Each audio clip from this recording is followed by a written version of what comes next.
और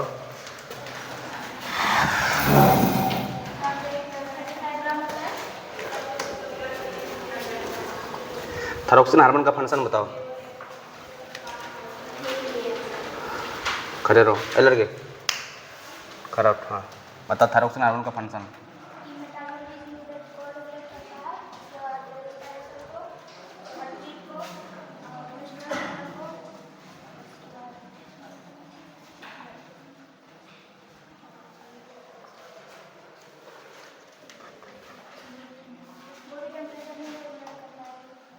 बैठो बैठो, बताओ साहिल।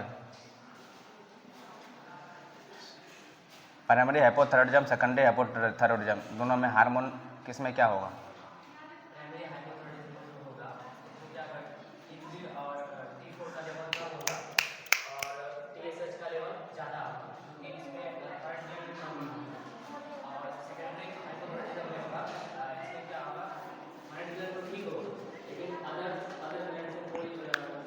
बैठ जाओ, इधर सुनो। एक बात तुमको पता होगा कि थायराइड ग्लैंड से तुम लोग का फर्स्ट सेमेस्टर में एनाटॉमी फिजियोलॉजी में भी क्वेश्चन आया था, लॉन्ग क्वेश्चन आया था, ठीक। इसीलिए कहेंगे कि इस थायराइड ग्लैंड का डिसऑर्डर को भी इग्नोर नहीं करना। दूसरी बात, थायराइड का पेशेंट हॉस्पिटल में मोस्ट कॉमन देखने को मिलता है, हमारा समाज में, हमारा हॉस्पिटल में मोस्ट कॉमन थायराइड का पेशेंट देखने को मिलता है। सुन रहे हो कि नहीं? तो हमको तो आना चाहिए ना, कैसे हम मैनेज कर सकते हैं, कैसे हम मैनेज करेंगे किसका, थायराइड पेशेंट को। सुन रहे हो ना? देखो थायराइड, सबसे पहले तुमको हम लास्ट क्लास में भी बताए थे कि थायराइड ग्लैंड किस प्रकार थायरोक्सिन हार्मोन निकालता है। लास्ट क्लास में हम लोग देख चुके थे, देखे थे कि नहीं? फिर से सुनो। देखो रियल में जो थायराइड ग्लैंड होता है ना, थायराइड ग्लैंड से ही कौन सा हार्मोन निकलता है? थायराइड ग्लैंड से कौन सा हार्मोन निकलता है? Thyroxine hormone. थायराइड ग्लैंड से थायरोक्सिन हार्मोन निकलेगा, जो कौन कौन सा फॉर्म में होगा? एक T3 फॉर्म में होगा, एक T4 में। मेन थायरोक्सिन हार्मोन कौन सा होगा? T4 होगा। ये बात पढ़े हुए थे ना? फिर सुनो, थायराइड ग्लैंड में, थायराइड ग्लैंड से थायरोक्सिन हार्मोन तभी निकलेगा जब पिट्यूटरी ग्लैंड, कौन सा पिट्यूटरी? एंटीरियर पिट्यूटरी से एक हार्मोन आएगा, उस हार्मोन को बोलेंगे TSH हार्मोन। कौन सा हार्मोन? TSH हार्मोन के मदद से, TSH हार्मोन एंटीरियर पिट्यूटरी से निकलेगा, वो किससे आके बाइंड करेगा? थायराइड ग्लैंड से। तब जाके थायराइड ग्लैंड अपना कौन सा हार्मोन निकालेगा? Thyroxine hormone. बात समझ रहे हो? अगर एंटीरियर पिट्यूटरी से TSH हार्मोन नहीं निकलेगा तो थायराइड ग्लैंड स्टिमुलेट होगा? थायराइड ग्लैंड स्टिमुलेट नहीं होगा। कभी भी थायरोक्सिन हार्मोन निकलेगा? निकलेगा? नहीं निकलेगा। समझ रहे हो? अब सुनो, थायरोक्सिन हार्मोन जब कम निकलेगा, इस इवेंट को बोलते हैं, इस डिजीज को बोलते हैं हाइपोथायरॉयडिज्म। क्या बोलेंगे? हाइपोथायरॉयडिज्म। तो हाइपोथायरॉयडिज्म भी दो प्रकार का होगा, इससे ऑब्जेक्टिव क्वेश्चन बनता है। हाइपोथायरॉयडिज्म भी दो प्रकार का होता है, एक प्राइमरी हाइपोथायरॉयडिज्म, एक सेकेंडरी हाइपोथायरॉयडिज्म। सुन रहे हो? तो प्राइमरी हाइपोथायरॉयडिज्म, प्राइमरी का अर्थ प्राथमिक, तो किसमें प्रॉब्लम होगा? थायराइड में प्रॉब्लम होगा कि पिट्यूटरी में प्रॉब्लम होगा? प्राइमरी मतलब मुख्य। प्राइमरी हाइपोथायरॉयडिज्म में मेन ग्लैंड में प्रॉब्लम होगा। मेन ग्लैंड किसका चल रहा है? थायराइड ग्लैंड ना। थायराइड ग्लैंड में प्रॉब्लम होगा तो बोलेंगे उसको प्राइमरी हाइपोथायरॉयडिज्म। सुन रहे हो? प्रॉब्लम किसमें है? थायराइड ग्लैंड में, इसको बोलेंगे प्राइमरी हाइपोथायरॉयडिज्म। लेकिन प्रॉब्लम किसमें हो जाए? पिट्यूटरी ग्लैंड में। प्रॉब्लम कहां हो जाए? पिट्यूटरी ग्लैंड में, जिस वजह से TSH नहीं निकलेगा। TSH नहीं निकलेगा, थायराइड ग्लैंड थायरोक्सिन हार्मोन नहीं निकाल पाएगा। तो मेन ग्लैंड के अलावा ना प्रॉब्लम है, इसको क्या बोलेंगे? Secondary hypothyroidism. समझ रहे हो? ये बात याद रखना, जब मेन ग्लैंड में प्रॉब्लम होगा तो उसको क्या बोलेंगे? Primary hypothyroidism. मेन के अलावा प्रॉब्लम होगा तो उसको क्या बोलेंगे? Secondary hypothyroidism. उसी प्रकार जब थायराइड ग्लैंड में एक्सेसिव स्टिमुलेशन होने की वजह से थायराइड ग्लैंड से T3 T4 हार्मोन ज्यादा निकलेगा, थायरोक्सिन हार्मोन ज्यादा निकलेगा। तो घटना क्या बोलेंगे इस डिजीज को? हाइपरथायरॉयडिज्म बोलेंगे कि नहीं? तो हाइपरथायरॉयडिज्म भी कितना प्रकार का होगा? दो। एक मेन ग्लैंड के में प्रॉब्लम होने की वजह से थायरोक्सिन हार्मोन ज्यादा निकल रहा, बोलेंगे प्राइमरी हाइपरथायरॉयडिज्म होगा ना। लेकिन अगर एंटीरियर पिट्यूटरी ही खराब है, यहां से TSH ज्यादा निकल रहा है, उस वजह से थायराइड ग्लैंड अपना हार्मोन ज्यादा निकाल रहा है, क्या बोलेंगे उसको? सेकेंडरी हाइपरथायरॉयडिज्म बोलेंगे कि नहीं?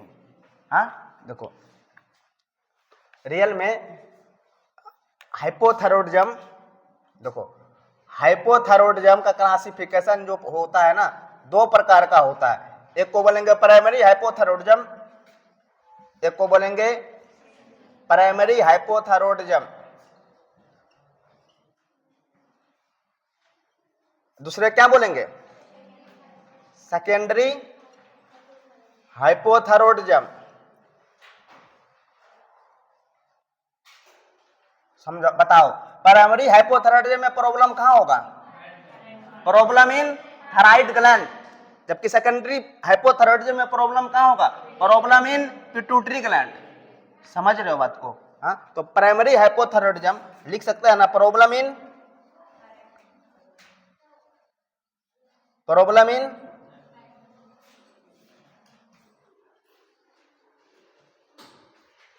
सेकेंडरी हाइपोथायरॉयडिज्म में प्रॉब्लम कहां होगा? बताओ।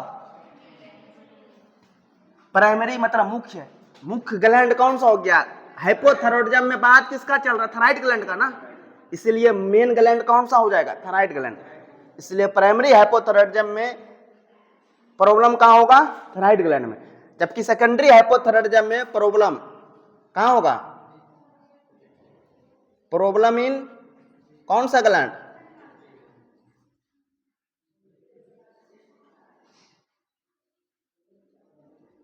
Pituitary gland. समझ रहे हो? देखो, तो प्राइमरी हाइपोथायरॉयडिज्म प्रॉब्लम कहां है? कहां पर प्रॉब्लम है? थायराइड ग्लैंड में प्रॉब्लम है। समझ रहे हो? किस में प्रॉब्लम है? थायराइड ग्लैंड में। जब थायराइड ग्लैंड में प्रॉब्लम है तो T3 हार्मोन भी कम बनेगा कि नहीं? T4 हार्मोन भी क्या होगा? कम बनेगा ना। चाहे प्राइमरी हो चाहे सेकेंडरी हो, दोनों में थायरोक्सिन हार्मोन तो कम बनेगा। इसी वजह से ना हाइपोथायरॉयडिज्म हुआ। तो प्राइमरी हाइपोथायरॉयडिज्म में T3 हार्मोन भी कम और T4 हार्मोन भी कम। समझ रहे हो? तो हार्मोन का लेवल जब कम है, देखो T3 T4 हार्मोन का लेवल कम है, क्यों? क्योंकि थायराइड ग्लैंड में क्या है? प्रॉब्लम। तो ये कम हार्मोन है, तो ये सिग्नल कहां जाएगा? पिट्यूटरी ग्लैंड में जाएगा ना। पिट्यूटरी ग्लैंड तो सही है ना। चूंकि हार्मोन का लेवल कम है और सिग्नल कहां जाएगा? पिट्यूटरी ग्लैंड में क्या गया? सिग्नल गया। अब पिट्यूटरी ग्लैंड क्या चाहेगा कि हम कैसे करके हार्मोन का लेवल को, थायरोक्सिन हार्मोन का लेवल को बढ़ाने के लिए किसका लेवल को बढ़ा देगा? TSH का लेवल को क्या कर देगा? बढ़ा देगा।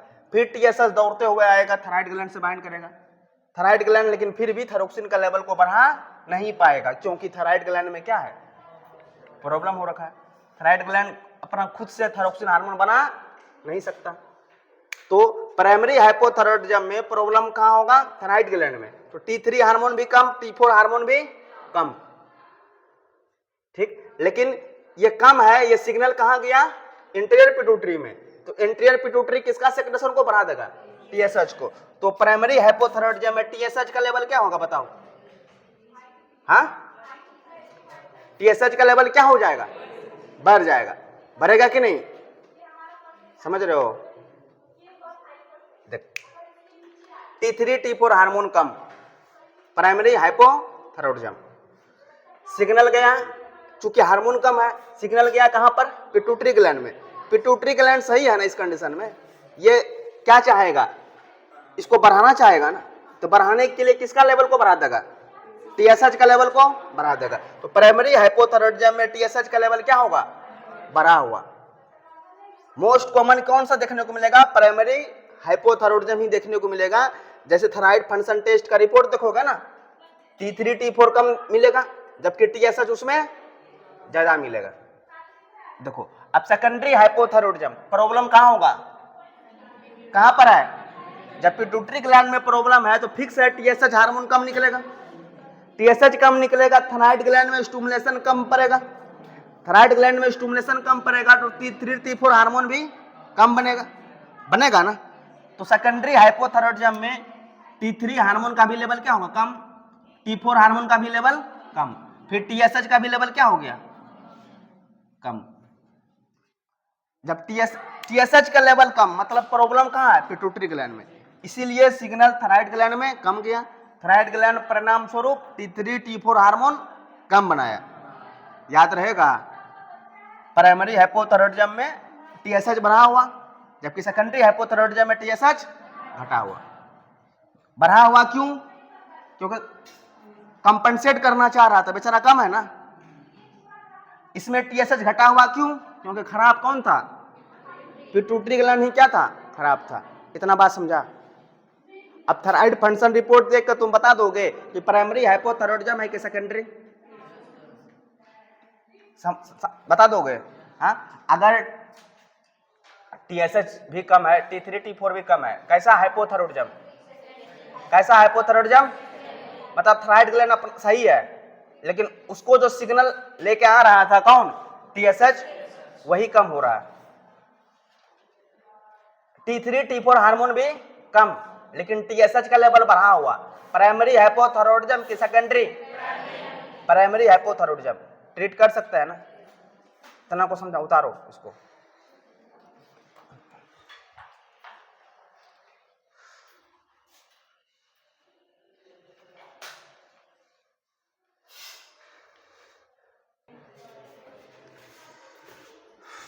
देखो अभी तक देखो क्लासिफिकेशन ऑफ हाइपोथायरॉयडिज्म में देखे, प्राइमरी हाइपोथायरॉयडिज्म होता, फिर सेकेंडरी हाइपोथायरॉयडिज्म होता, परे। अब चाहे प्राइमरी हाइपोथायरॉयडिज्म हो चाहे सेकेंडरी हाइपोथायरॉयडिज्म हो, हाई तो हाइपोथायरॉयडिज्म ना, उसका सिम्टम्स भी क्या आएगा, दोनों का सेम आएगा। तो अब उससे पहले सिम्टम्स जानने से पहले हाइपोथायरॉयडिज्म का काउज जानेंगे, काउज जानेंगे।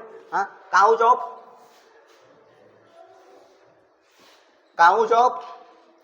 हाइपोथायरॉयडिज्म, काउज ऑफ हाइपोथायरॉयडिज्म क्या क्या काउज लिख सकता है। देखो सबसे पहले जानते हो थायरोक्सिन हार्मोन बनाने के लिए कौन सा मिनरल्स, कौन सा आयन जरूरी, तो आयोडीन। आयोडीन का कमी होगा तो थायरोक्सिन हार्मोन कम बनेगा, थायरोक्सिन हार्मोन कम बना तो हाइपोथायरॉयडिज्म होने का रिस्क है या नहीं होगा। देखो तो सबसे पहले हम ये भी लिख सकते हैं आयोडीन डिफिशियंसी। पुराना टाइम में नमक में सब कम आयोडीन होता ही नहीं था, इसलिए पुराना टाइम में सबसे ज्यादा हाइपोथायरॉयडिज्म का कारण क्या हुआ करता था, आयोडीन का कमी। समझ रहे हो। हाइपोथायरॉयडिज्म का दूसरा कारण जो एग्जाम में क्वेश्चन आता है, हाशिमोटो थायरोडाइटिस। हाइपोथायरॉयडिज्म का दूसरा कारण हाशिमोटो थायरोडाइटिस। क्या होता सुनो, Hashimoto thyroiditis auto immune disorder है, ऑटो इम्यून डिजीज है, ठीक। इसमें क्या होता, जो हमारा थायराइड ग्लैंड में थायराइड फॉलिकल होता है ना, उसी के अगेंस्ट हमारा बॉडी क्या डेवलप कर लेता है, एंटीबॉडी डेवलप कर लेता है, और वो एंटीबॉडी उस थायराइड ग्लैंड का फॉलिकल को जाकर क्या करता था, डिस्ट्रॉय कर देगा, खत्म कर देगा। सुन रहे हो मेरा बात। तो Hashimoto thyroiditis auto immune disease है। ऑटो इम्यून डिजीज किसको बोलते हैं, जब बॉडी का एंटीबॉडी बॉडी का सेल खुद का सेल को क्या करे, डिस्ट्रॉय करने लग जाए, खुद का सेल को, खुद का बॉडी पार्ट को डैमेज करने लग जाए, ऐसा डिसऑर्डर को क्या बोलते हैं, ऑटो इम्यून डिसऑर्डर बोलते हैं नहीं। तो हाशिमोटो थायरोडाइटिस ऐसा डिसऑर्डर है, ऐसा डिजीज है जिसमें थायराइड ग्लैंड के अगेंस्ट क्या डेवलप हो जाता है, एंटीबॉडी। थायराइड ग्लैंड के अगेंस्ट क्या डेवलप हो गया, एंटीबॉडी। तो थायराइड फॉलिकल खत्म हो गया, अरे थायराइड ग्लैंड का फॉलिकुलर सेल ही ना थायरोक्सिन हार्मोन निकाल रहा है, फॉलिकुलर सेल क्या हो गया, खत्म हो गया। फॉलिकुलर सेल खत्म हो गया तो अब थायरोक्सिन बन पाएगा, बनेगा। तो लिखेंगे हाशिमोटो थायरोडाइटिस में ऑटो इम्यून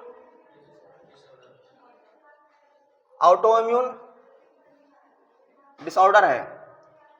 कौन? हाशीमोटो थायराइडाइटिस। क्या होता है इसमें? एंटीबॉडी डेवलप हो जाएगा, एंटीबॉडी डेवलप अगेंस्ट, किसके अगेंस्ट? थायराइड फॉलिकल के against. Antibody develop against thyroid follicle. Thyroid follicle के अगेंस्ट क्या डेवलप हो गया? एंटीबॉडी। तो थायराइड फॉलिकल क्या हो जाएगा? थायराइड फॉलिकल क्या हो गया? डिस्ट्रॉय हो गया।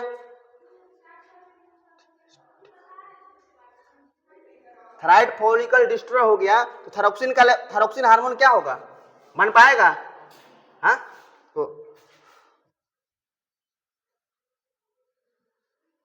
थायरोक्सिन हार्मोन क्या हो गया? एब्सेंट हो गया, बनना बंद हो गया। मोस्ट कॉमन काउज एग्जाम में क्वेश्चन आता है कि मोस्ट कॉमन काउज कौन है हाइपोथायरॉइडिज्म होने का? मोस्ट कॉमन काउज कौन सा है? हाशीमोटो थायराइडाइटिस। ऑटो इम्यून डिसऑर्डर है, एंटीबॉडी डेवलप हो जाएगा। जो मेरा ये थायराइड ग्लैंड है ना रे, थायराइड ग्लैंड का फॉलिकल है ना, यही फॉलिकल को क्या कर देगा? ये एंटीबॉडी डिस्ट्रॉय करके रख देगा। जब डिस्ट्रॉय कर देगा तो कभी थायरोक्सिन बना पाएगा? बना पाएगा? नहीं बना पाएगा। तो हाइपोथायराइडिज्म होगा कि नहीं होगा? होगा ना। तो एंटीबॉडी डेवलप हो गया थायराइड फॉलिकल के अगेंस्ट, जिस वजह से थायराइड फॉलिकल डिस्ट्रॉय हो गया, जिस वजह से थायरोक्सिन हार्मोन क्या होगा? एब्सेंट। थायरोक्सिन हार्मोन एब्सेंट हो गया तो हाइपोथायराइडिज्म तो हो गया ना, वहां कि नहीं? अब बताओ तुम, क्या उसका कभी थायराइड फॉलिकल रीजनरेट होगा? नहीं होगा, कभी रीजनरेट नहीं होगा। फिर से थायराइड फॉलिकल कभी ठीक नहीं होगा। जब नहीं होगा कभी भी उसका बॉडी अपना नॉर्मल थायरोक्सिन बना पाएगा? जब कभी भी उसका बॉडी नॉर्मल थायरोक्सिन नहीं बना पाएगा तो उसको बाहर से हमेशा लाइफ टाइम थायरोक्सिन हार्मोन लेना पड़ेगा कि नहीं पड़ेगा? लेना पड़ेगा ना। उसको अपना हार्ट रेट, अपना रिस्पिरेशन रेट, अपना ब्लड प्रेशर, अपना टेम्परेचर, अपना मेंस्ट्रुअल साइकिल, अपना स्किन का इंटीग्रिटी, सबको मेंटेन करके रखने के लिए बाहर से लाइफ टाइम क्या लेना पड़ेगा? Thyroxine hormone.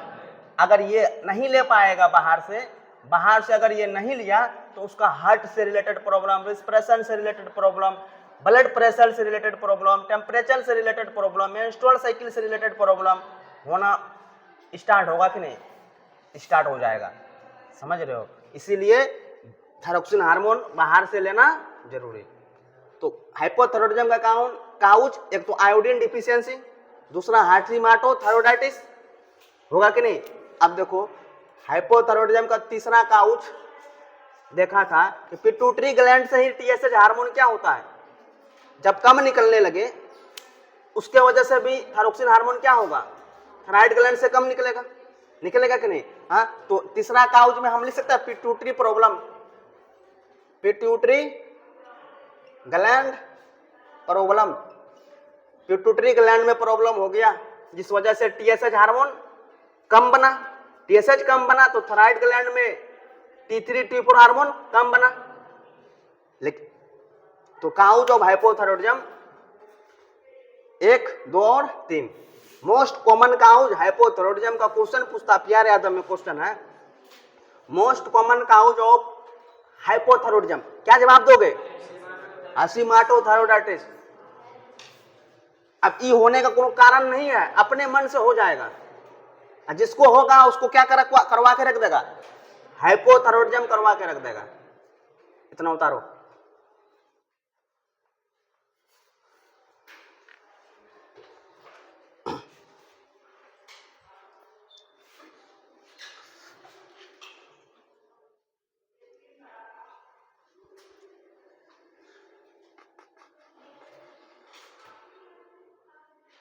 उतारा?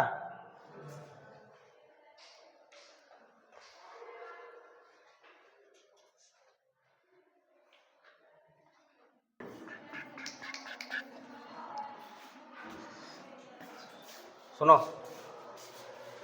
अभी तक हाइपोथायरॉइडिज्म का क्लासिफिकेशन देखे, हाइपोथायरॉइडिज्म का काउज देखे। अब क्या देखेंगे? हाइपोथायरॉइडिज्म का साइन सिम्टम्स। अब हाइपोथायरॉइडिज्म का साइन सिम्टम्स उसी को समझ आएगा जो नॉर्मली थायरोक्सिन का फंक्शन को पढ़ा हुआ है। थायरोक्सिन हार्मोन हमारा बॉडी का normal heart rate, normal respiration rate, normal blood pressure, normal temperature, normal skin का इंटीग्रिटी, नॉर्मल मेंस्ट्रुअल साइकिल को मेंटेन करके रखता है। अगर थायरोक्सिन हार्मोन कम हो गया तो सब चीज क्या होगा, कम होगा कि नहीं होगा। थायरोक्सिन हार्मोन ज्यादा होगा तो सब चीज क्या हो जाएगा, बढ़ जाएगा। अभी तो हमको कम वाला का सिम्टम्स पढ़ना है ना, कम वाला का सिम्टम्स पढ़ना है ना, पढ़ना है या नहीं, तो लिखेंगे ना sign and symptoms of, sign and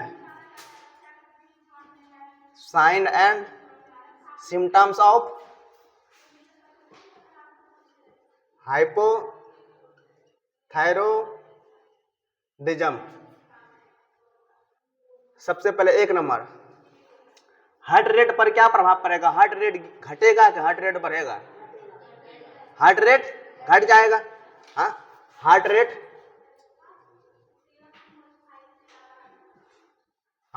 decrease हो गया। हार्ट रेट डिक्रीज होने को टेकीकार्डिया बोलेंगे कि ब्रेडीकार्डिया, हाँ ब्रेडीकार्डिया बोलेंगे ना। हार्ट रेट डिक्रीज हो गया उसको क्या बोलते हैं हम, ब्रेडीकार्डिया। फिर सुनो दूसरा, ब्लड प्रेशर क्या हो गया, हाँ इंक्रीज के डिक्रीज, हाँ ब्लड प्रेशर क्या देखने को मिलेगा, डिक्रीज देखने को मिलेगा। ब्लड प्रेशर डिक्रीज देखने को मिलेगा, इसको क्या टर्म यूज करते हैं, हाइपोटेंशन। समझ रहे हो, पेशेंट में क्या ब्लड प्रेशर क्या देखने को मिलेगा, कम देखने को। लेकिन एक तो बात तुमको ट्विस्ट बताए तुमको, सुनो, लंबे टाइम से पेशेंट हाइपोथायरॉइडिज्म का है, वो अपना थायरोक्सिन लेवल उसका नॉर्मल नहीं है, ना ही टेबलेट खाता है, तो लंबे समय से हाइपोथायरॉइडिज्म का पेशेंट है, तो जब उसका ब्लड प्रेशर चेक करोगे ना, रियल में नियम के अनुसार ब्लड प्रेशर तो कम होना चाहिए, लेकिन उस पेशेंट का ब्लड प्रेशर ज्यादा देखने को मिलेगा। अब इसके पीछे रीजन क्या होता, इसके पीछे का रीजन ये है, सुनो, इसके पीछे का रीजन ये है कि ये हो गया हमारा ब्लड वेसल्स, क्या हो गया, ब्लड वेसल्स हो गया। लंबे टाइम से किसी को हाइपोथायरॉइडिज्म है साहिल, तो लंबे टाइम से उसका बॉडी में फैट का जमावट ज्यादा होगा, फैट का जमावट ज्यादा होगा, तो लंबे टाइम से उसका अंदर का ब्लड वेसल्स में फैट का जमाव होगा कि नहीं होगा, फैट का जमाव होगा कि नहीं होगा। लंबे टाइम तक उसका ब्लड वेसल्स में क्या देखने को मिलेगा, फैट का जमाव। तो अब उसका ब्लड वेसल्स का जो ल्यूमेन हो गया, क्या हो गया, छोटा हुआ कि नहीं हुआ, छोटा हो गया। ब्लड वेसल्स का ल्यूमेन छोटा हो गया, तो अब यहाँ पर प्रेशर पहले की तुलना में कम पड़ेगा कि ज्यादा, जब ज्यादा पड़ेगा तो उसका बीपी क्या हो गया, बीपी बढ़ेगा कि नहीं बढ़ेगा। तो लंबे टाइम तक जिसको हाइपोथायरॉइडिज्म हो और वो कोई भी टेबलेट या कैप्सूल नहीं खा रहा है थायरोक्सिन का, तो एक्सेसिव फैट ब्लड वेसल्स में डिपॉजिट हो जाने की वजह से थ्रोमा बन गया ना, ब्लड वेसल्स के अंदर में थ्रोमा बन गया ना, जिस वजह से क्या देखने को मिलेगा, ब्लड प्रेशर हाई देखने को मिलेगा। समझ रहे हो। तो कोई डायबिटीज पेशेंट आया हेल्थी करके, मोटा करके आया, कोई महिला ही आया 45 साल 50 साल का, तुम परख के रखे हो ब्लड प्रेशर कम होता, लेकिन उसका ब्लड प्रेशर चेक करोगे 150 155 आएगा, तो तुम बोलोगे ये तो गलत हो गया। गलत नहीं, सही है। मतलब फैट को कंट्रोल नहीं होने की वजह से वो फैट उसका ब्लड वेसल्स को अंदर से फैट उसका ब्लड वेसल्स में जाकर जमा हो गया, जिस वजह से उसका बीपी क्या हो गया, बढ़ गया। तो हम यहां लिख सकते हैं ब्लड प्रेशर डिक्रीज हाइपोटेंशन कब, इनिशियली बीपी ब्लड प्रेशर घटा हुआ कब देखने को मिलेगा, इनिशियली। अगर क्रोनिक पेशेंट है तो ब्लड प्रेशर क्या देखने को मिलेगा, हाँ इंक्रीज देखने को मिलेगा ना, हाँ initially. But if chronic patient then blood pressure क्या देखने को मिलेगा, बीपी इंक्रीज देखने को मिलेगा। क्यों, due to excessive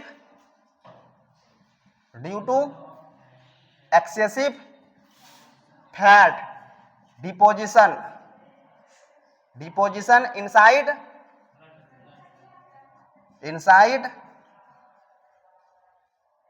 blood vessels. अब तुम बोलोगे हम ये टर्म क्यों लिखा है, शुरुआती में ब्लड प्रेशर डिक्रीज होता, फिर बाद में अगर हम कंट्रोल करके नहीं रखें हाइपोथायरॉयडिज्म को तो एक्स्ट्रा फैट किसमें जमा हो गया, जाके ब्लड वेसल्स में एक्स्ट्रा फैट जाके जमा हो गया। जब जमा हो गया तो ल्यूमेन को क्या कर दिया, छोटा कर दिया। ल्यूमेन को छोटा कर दिया तो बीपी ऑटोमेटिक बढ़ेगा कि नहीं बढ़ेगा, बढ़ेगा ना। हम इसलिए तुमको बता दिए, कल को तुम हॉस्पिटल में हाइपोथायरॉयडिज्म का पेशेंट डायग्नोस होगा, उसका ब्लड प्रेशर चेक करेगा, आएगा 155/95, तब तो तुम हमसे लड़ने आ जाओगे। हैं हाइपोथायरॉयडिज्म में तो बीपी कम होता है, फिर इसका बढ़ा हुआ क्यों है? रीजन एक्सेसिव फैट जमा हो गया किसके अंदर, ब्लड वेसल्स के अंदर। तीसरा फंक्शन हाइपोथायरॉयडिज्म का, रिस्पिरेशन रेट कम होगा कि ज्यादा, कम होगा कि ज्यादा, कम। रिस्पिरेशन रेट, रिस्पिरेशन रेट क्या देखने को मिलेगा, कम। रिस्पिरेशन रेट कम होने को ब्रेडीपिनिया कि टेकीपिनिया, हाँ, रिस्पिरेशन रेट कम देखने को क्या बोलेंगे, ब्रेडीपिनिया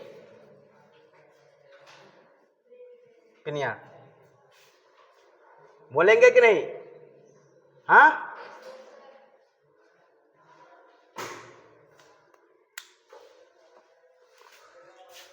फिर सुनो और बताओ,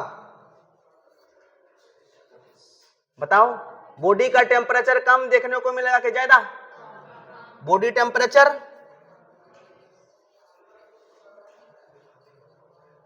बॉडी टेम्परेचर क्या देखने को मिलेगा, डिक्रीजेस देखने को मिलेगा।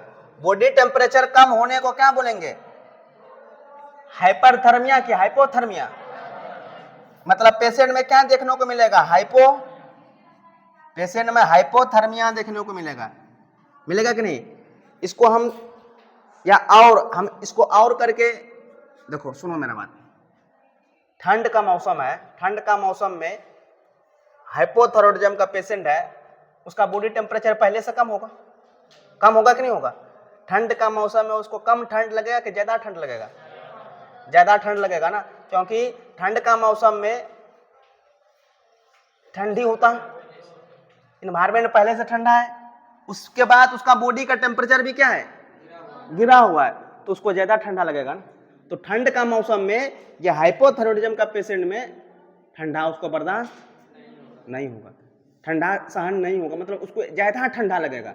तो ज्यादा ठंडा लगेगा तो इस कंडीशन को बोल सकता है ना, ठंडा उसको बर्दाश्त नहीं होगा, कॉल्ड इंटॉलरेंस, इंटॉलरेंस,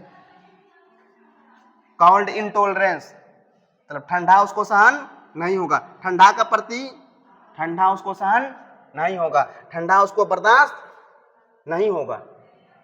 समझ रहे हो, उतारो इसको। ए दोनों मुर्गी यहाँ आओ, यहाँ आओ।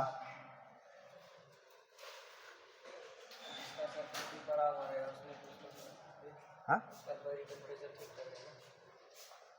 देखिए, अगर पेशेंट हाइपोथायरॉयडिज्म का है और वो बाहर से थायरोक्सिन का टेबलेट कोई नहीं ले रहा, तो उसका बॉडी टेम्परेचर हमेशा गिरा हुआ ही होगा, हमेशा गिरा हुआ ही होगा, और उसको ठंडा में बहुत ज्यादा ठंड लगेगा। समझ रहे हैं। पेशेंट अगर हाइपोथायरॉयडिज्म का है, बाहर से थायरोक्सिन नाम का टेबलेट ले रहा है ट्रीटमेंट के रूम में, तो इस सिम्टम्स का होगा, तो नॉर्मल टेम्परेचर देखने को मिलेगा ना, तब सिम्टम्स नहीं आएगा। उतारो।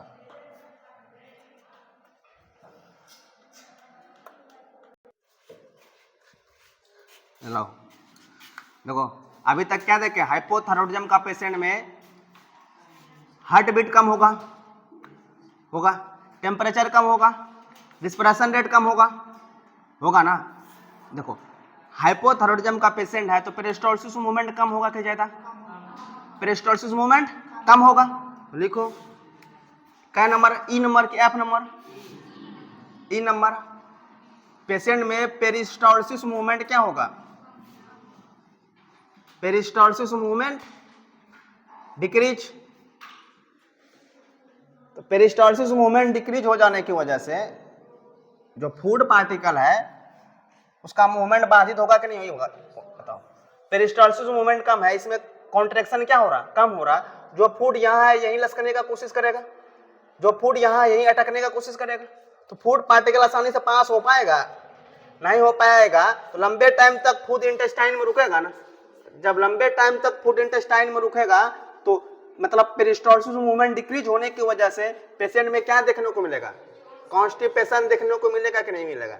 पेशेंट में क्या देखने को मिलेगा, कॉन्स्टिपेशन देखने को मिलेगा, कब्ज देखने को मिलेगा, समझ रहे हो। तो हाइपोथायराइडिज्म का पेशेंट में क्या एडवाइज करोगे बचने के लिए कॉन्स्टिपेशन से? ऐसा खाना खिलवाएंगे, ऐसा खाना खिलाएंगे जिससे ये पेरिस्टालसिस मूवमेंट सही तरीका से हो, ज्यादा तरीका से हो, ज्यादा हो।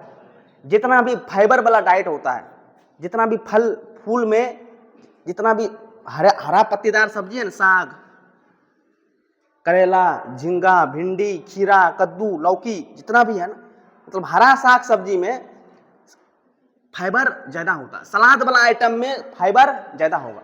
वो फाइबर क्या करेगा कि यहाँ पेरिस्टालसिस मूवमेंट को क्या कर देगा, बढ़ा देगा। फाइबर पेरिस्टालसिस मूवमेंट को बढ़ा देगा। तो पेरिस्टालसिस मूवमेंट बढ़ेगा तो उसको कॉन्स्टिपेशन रहेगा, ट्रीट होगा कि नहीं होगा। तो जब हम हाइपोथायराइडिज्म का पेशेंट को डाइट देने की बात करेंगे तो हाई फाइबर वाला डाइट देंगे कि लो फाइबर वाला? हाई फाइबर वाला डाइट देंगे, हाई सलाद कंटेनिंग डाइट देंगे ताकि उसका पेरिस्टालसिस मूवमेंट सही से हो सके, समझ रहे हो। हम प्रैक्टिकल में देखे हैं, जो इंसान को लंबे टाइम तक क्या है हाइपोथायराइडिज्म है, तुमको बताए ना, लंबे टाइम तक हाइपोथायराइडिज्म इसलिए रहेगा क्योंकि 1 महीना थायरॉक्सिन का टेबलेट खा लिया, फिर थायरॉक्सिन का टेबलेट छोड़ दिया। लेकिन नियम ये कहता है, मेडिकल साइंस ये कहता है, जिसको एक बार हाइपोथायराइडिज्म हो गया उसको लाइफ लॉन्ग हाइपोथायराइडिज्म ही रहेगा। इसलिए उसको लाइफ लॉन्ग बाहर से ट्रीटमेंट के रूम में थायरॉक्सिन टेबलेट खाना ही पड़ेगा, तभी जाकर उसका बॉडी का नॉर्मल फंक्शन सही रह पाएगा, समझ रहे हो। लेकिन ऐसा पेशेंट नहीं करता। जब नहीं करेगा तो लंबे टाइम तक उसको कॉन्स्टिपेशन अगर होगा, लंबे टाइम तक स्टूल मटेरियल यहाँ फंस के रहेगा, स्टूल यहाँ रेक्टम वाला पास, एनट वाला पास में फंस के रहेगा। जब स्टूल पास करने का बारी आएगा तो पर्सन प्रेशर लगाएगा, प्रेशर लगाएगा तो लंबे टाइम तक यहाँ का ब्लड वेसल्स रप्चर होगा कि नहीं होगा। जिस दिन पूरी तरह से ब्लड वेसल्स यहाँ का रप्चर हो गया तो कॉन्स्टिपेशन के वजह से उसको क्या डेवलप हो जाएगा, पाइल्स डेवलप हो जाएगा, जिसको हिंदी में बोलते हैं बवासीर डेवलप हो जाएगा। क्योंकि यहाँ ब्लड वेसल्स रप्चर हो गया, अब ब्लड क्या होगा, बाहर जाएगा, स्टूल के साथ ब्लड क्या होगा, बाहर जाएगा। ऐसा हम देखे हैं हाइपोथायराइडिज्म का पेशेंट में क्या देखने को भी मिलता है, पाइल्स भी देखने को मिलता है। और उसका पाइल्स होने का रीजन क्या है, कॉन्स्टिपेशन है। और कॉन्स्टिपेशन होने का रीजन क्या है, पेरिस्टालसिस मूवमेंट का क्या हो जाना, कम हो जाना, समझ रहे हो। अगर हम उसको फाइबर कंटेनिंग डाइट का हमेशा मेंटेन करके रखेंगे और ट्रीटमेंट थायरॉक्सिन टेबलेट देते रहेंगे, कभी भी पाइल्स वाला नौबत आएगा नहीं आएगा, पेरिस्टालसिस मूवमेंट डिक्रीज हो जाएगा। अब सुनो एफ नंबर,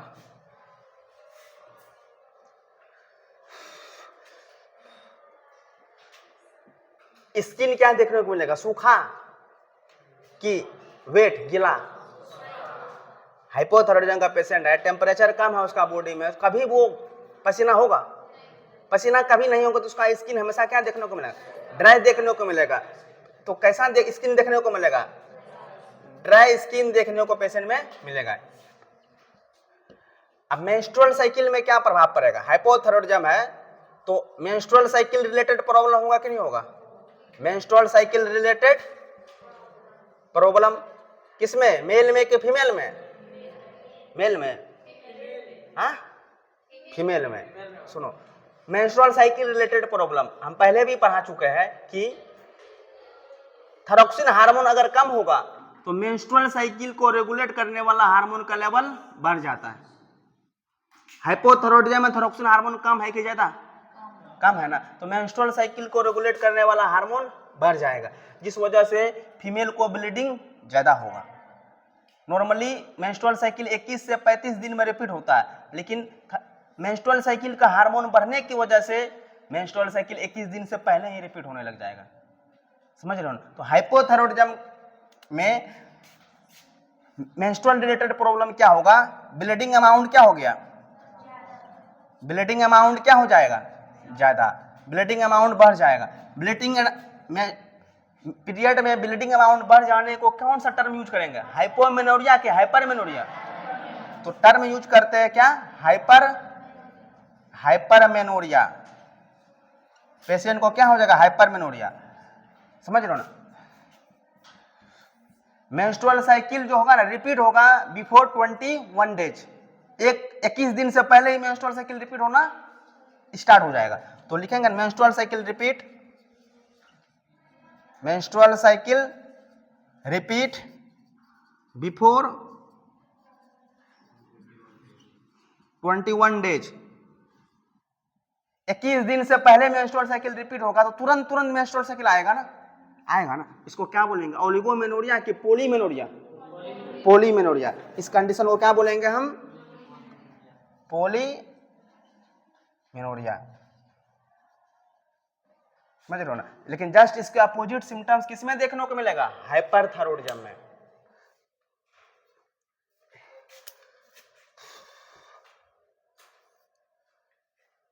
देखो अभी तक गौर किया कि मैं हाइपोथायरॉयडिज्म में सब चीज क्या हो रहा है? कम। टेम्परेचर कम, रेस्पिरेशन कम, ब्लड प्रेशर कम, फिर पेरिस्टाल्सिस मूवमेंट कम देखने को मिल रहा है ना? थायरोक्सिन हार्मोन कम है। अब फैट का ब्रेकडाउन होगा क्या? नहीं होगा। थायरोक्सिन हार्मोन की मदद से ही फैट का ब्रेकडाउन होता है।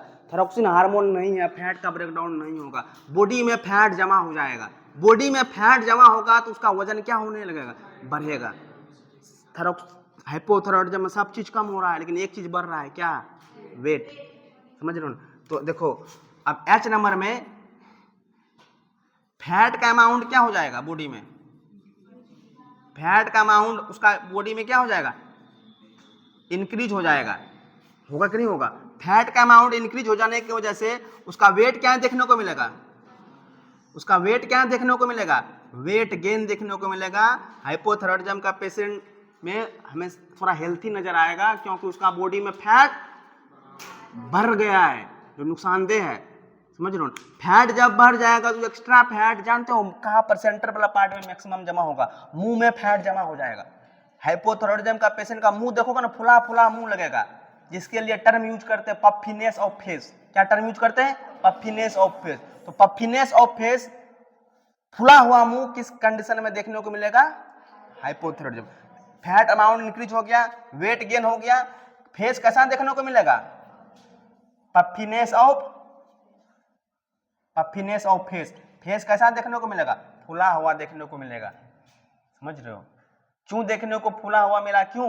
क्योंकि फैट उसका बॉडी में स्टोर हो रहा है।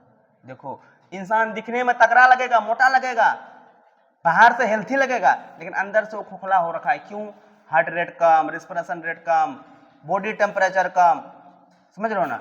ब्लड प्रेशर कम, ग्लूकोज कम, पेरिस्टाल्सिस मूवमेंट कम। अंदर से इंसान खोखला नजर आएगा लेकिन बाहर से दिखने में क्या लगेगा? हेल्थी। समझ रहे हो? तो मोटाना है लेकिन कभी भी हाइपोथायरॉयडिज्म की वजह से मोटाना नहीं है। उतारो।